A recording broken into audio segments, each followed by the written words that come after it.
Nature and scope of economics. Now what does that mean? Nature मतलब क्या हुआ? इसका मतलब ये है कि इकोनॉमिक्स क्या वो साइंस के अंदर आता है या वो आर्ट्स के अंदर आता है? वो नॉर्मेटिव है या पॉजिटिव है?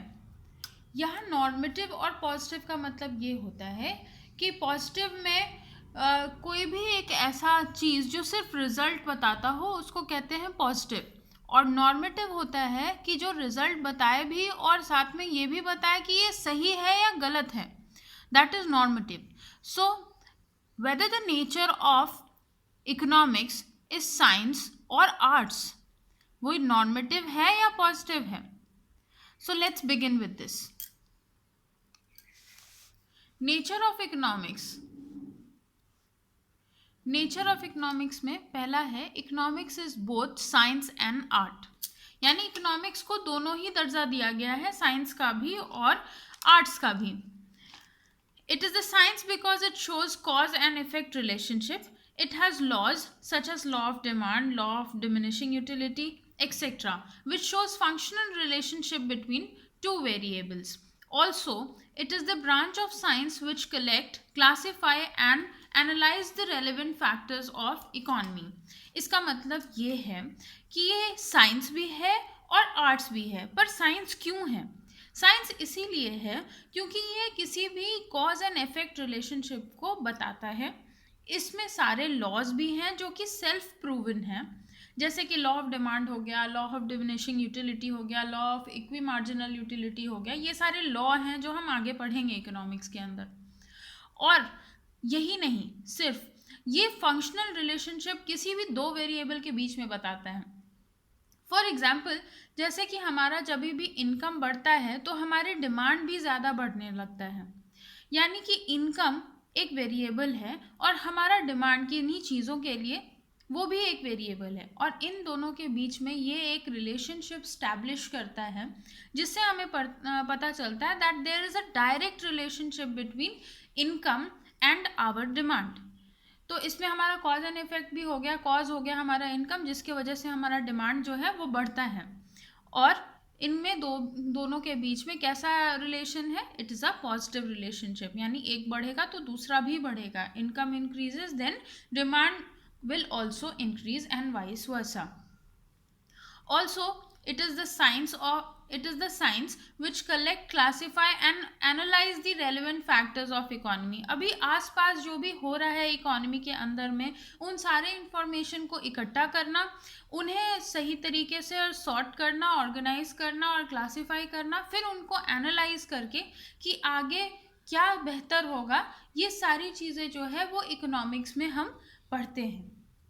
So that is why economics is science. Now let us see why it is an art. Arts क्यों कहते हैं हम इकोनॉमिक्स को? It is queen of social science. ये बहुत पुराना ही सबसे पुराना है सोशल साइंस के अंदर में ये subject, and that is why it is known as queen of social science and one of the oldest arts subject that I have already told you. As there is interdependence between each section of the society and economics shows the human behavior, that is why it is also known as arts. मतलब economics arts इसलिए है क्योंकि हम ये social science का सबसे पुराना subject है, पहली बात. दूसरी बात, ये सोशल साइंस में आया कैसे? क्योंकि ये बताता है कि सोसाइटी का एक सेक्शन जो है वो दूसरे भाग के ऊपर डिपेंडेंट है, और वो भाग जो है वो पहले भाग के ऊपर डिपेंडेंट है. यानी कि सारी सोसाइटी के जितने भी सेक्शंस हैं वो सब, जैसे प्रोड्यूसर हो गया, कंज्यूमर हो गया, ये दोनों एक दूसरे में इंटरडिपेंडेंट है. अगर प्रोड्यूसर प्रोड्यूस करता है तो उन्हें कंज्यूमर चाहिए जो उसे कंज्यूम करे, और इसीलिए जो कंज्यूमर है उन्हें अगर कुछ सामान चाहिए तो वो प्रोड्यूसर के ऊपर डिपेंडेंट है, and that is why they are interdependent. ये सोसाइटी का लॉ है. और प्लस क्या है? Economics and shows the human behaviour, यानी ये बताता है कि कंज्यूमर का कैसा बिहेवियर होगा जब प्राइस बढ़ेगा या घटेगा.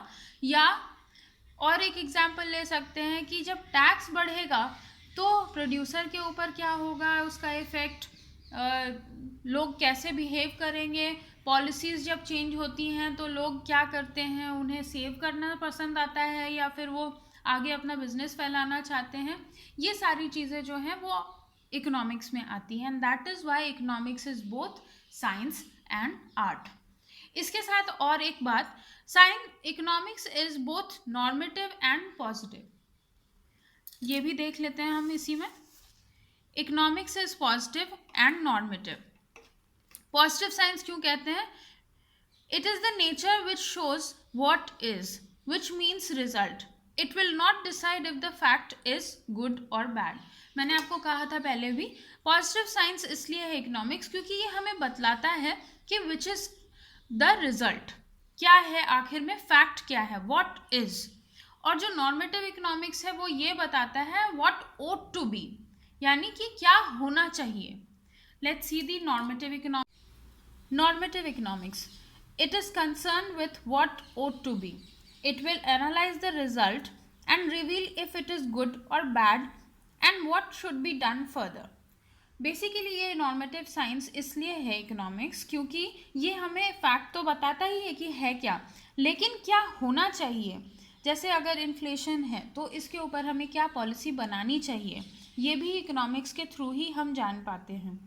It will also analyse the result कि ये क्या है, हमारे लिए लॉन्ग टर्म में बेहतर होगा, शॉर्ट टर्म में बेहतर होगा, या ये किस तरीके का है, अच्छा है, बुरा है, और इसके साथ हम आगे जाके क्या क्या स्टेप्स ले सकते हैं। So these are the normative science, and that is why economics is both science and arts, and it is both positive and normative science. In the next video, we will see the methodology of economics. Thanks for watching.